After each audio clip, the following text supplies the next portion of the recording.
you will prevail. The reason I know you'll prevail is because so many others have done it before you. The long arc of history tells us we have every reason to be hopeful. So be hopeful. There is an interesting trend I've noticed.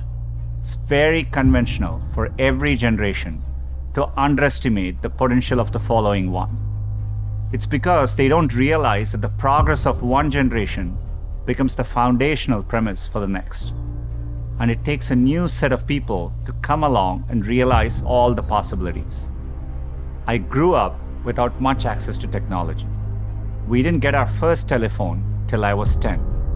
I didn't have regular access to a computer until I came to America for graduate school. My father spent the equivalent of a year's salary on my plane ticket to the US so I could attend Stanford. It was my first time ever on a plane. But when I eventually landed in California, things weren't as I had imagined. America was expensive. A phone call back home was more than $2 a minute, and a backpack cost the same as my dad's monthly salary in India. And for all the talk about the warm California beaches, that water was freezing cold. On top of all that, I missed my family, my friends, and my girlfriend, now my wife, back in India. A bright spot for me during this time was computing. For the first time in my life, I could use a computer whenever I wanted to. Completely blew my mind. Under television, when we finally got one, only had one channel. So imagine how awestruck I am today to be speaking to you on a platform that has millions of channels. There are probably things about technology that frustrate you and make you impatient. Don't lose that impatience. It'll create the next technology revolution and enable you to build things my generation could never dream of. The ability to ask a computer anything, anywhere. Be impatient. That's okay. It'll create the progress the world needs.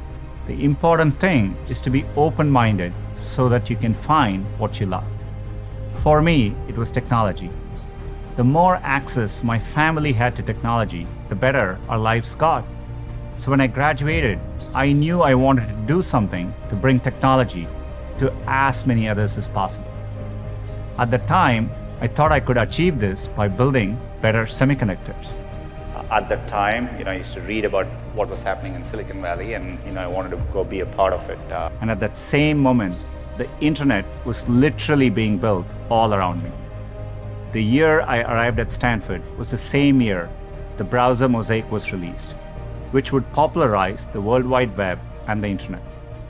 The summer I left was the same summer that a graduate student named Sergey Brin met a prospective engineering student named Larry Page.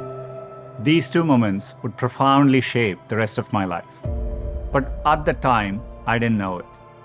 It took me a while to realize that the internet would be the single best way to make technology accessible to more people. And as soon as I did, I changed course and decided to pursue my dreams at Google. Had I stayed the course in graduate school, I'd probably have a PhD today, which would have made my parents really proud.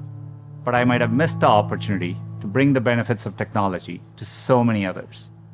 And I certainly wouldn't be standing here speaking to you as Google's CEO.